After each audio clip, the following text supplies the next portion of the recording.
Welcome to the channel, guys. Tonight I wanted to talk about Barack Obama, our former president, and the man who led a coup in 2016 against President Donald Trump and everyone else attached to it. I have several videos to show you. And I know what everyone's going to say before we even get into it.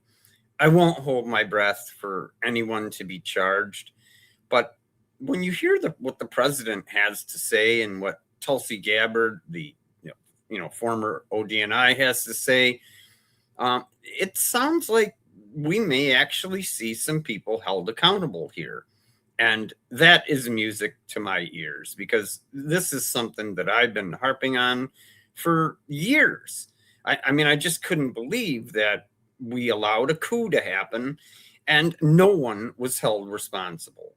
Going to dig into it. I'd appreciate if you'd like, share, and subscribe. Huge boost to the channel. It's greatly appreciated.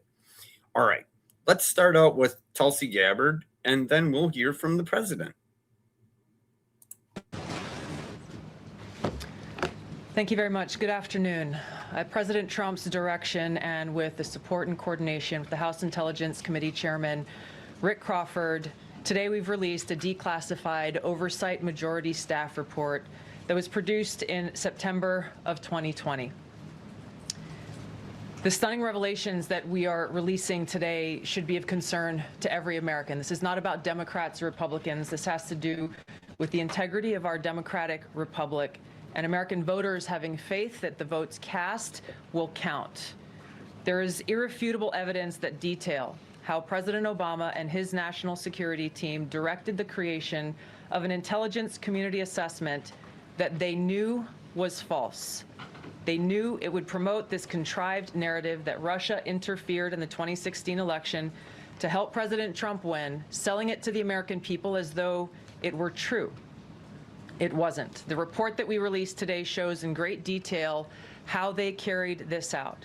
They manufactured findings from shoddy sources. They suppressed evidence and credible intelligence that disproved their false claims. They disobeyed traditional tradecraft intelligence community standards and withheld the truth from the American people. In doing so, they conspired to subvert the will of the American people who elected Donald Trump in that election in November of 2016. They worked with their partners in the media to promote this lie, ultimately to undermine the legitimacy of President Trump and launching what would be a years-long coup against him and his administration. Now, you have to understand that I know people are going to say, yeah, well, presidents can't be indicted for things they did when they were in office. This is different, though.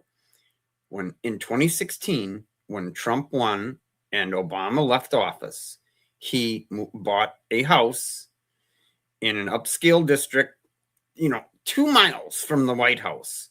He rented a facility for his staff, and they went to work pushing the Russian collusion narrative and doing everything they could to subvert the duly elected president of the United States. That is RICO all day long. That's the continuance of a felonious conspiracy, and there is no escaping that.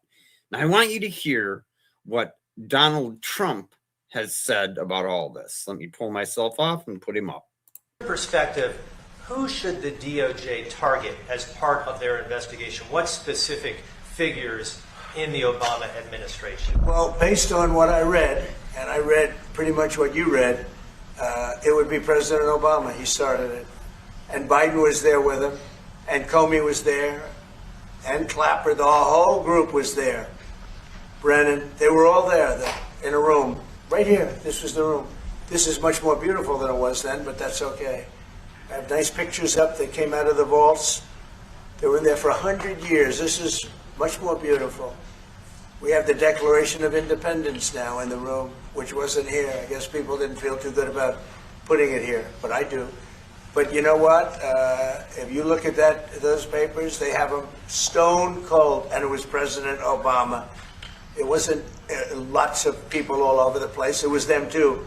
But the leader of the gang was President Obama. Barack Hussein Obama. Have you heard of him? And except for the fact that he gets shielded by the press for his entire life, that's the one they look. He's guilty. It's not a question. You know, I like to say, let's give it time. It's there. He's guilty. This was treason. This was every word you can think of. They tried to steal the election. They tried to obfuscate the election. They did things that nobody's ever even imagined, even in other countries. You've seen some pretty rough countries. This man has seen some pretty rough countries, but you've never seen anything like it. Now that is an absolute fact. This is treason, plain and simple.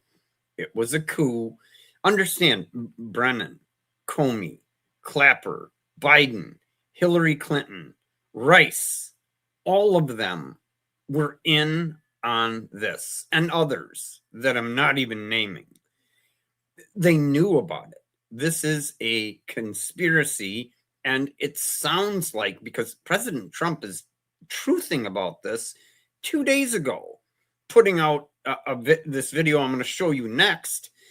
And, you know, he's basically saying it's time for these people to pay the price. Now, this is a real short video from Newsmax. I'm sorry I don't have a better shot of it. It's a short shot, but just listen to what this guy says, because he's absolutely on point. Every single American in their shoes. I hate to say this, but President Barack Obama, there is now incontrovertible evidence that he was the spearhead of a seditious conspiracy to subvert the will of the American people and overthrow the United States government back in 2016. We must, absolutely must, hold every one of these criminals accountable for the crimes that they committed. They are the most heinous crimes committed in American history. James Comey, John Brennan, Clapper, Rice, Biden was in the meeting in July 28th in the Oval Office. They briefed Barack Obama on Hillary Clinton's plan to, quote, tie Trump to Russia collusion lies. It consumed our national discourse for 5 years. It undermined a sitting duly elected president. It sabotaged administration. It framed a three-star general. It destroyed and ripped this country apart. We had a constitutional crisis, the likes of which I don't think any American can fully comprehend. It is atrocious, and every single one of them must be held accountable. That is a fact. And that's why I made this video. We kind of all know about this, but I wanted you to know the president is talking about it. And he's saying it's time to hold these people accountable. And it is. It's far past time. No one gets to hide behind, well, I was president. No, you left office and you continued your criminal conspiracy long into the next president's term. And I'd like to know what you guys think. I think most of us would like to see all of these people be put in prison. But what do you think? Do you think we're going to see any justice here? Or is this going to be like everything that's come before it and it'll just peter out and nobody will be charged? I'm hopeful. Have a wonderful night. God bless.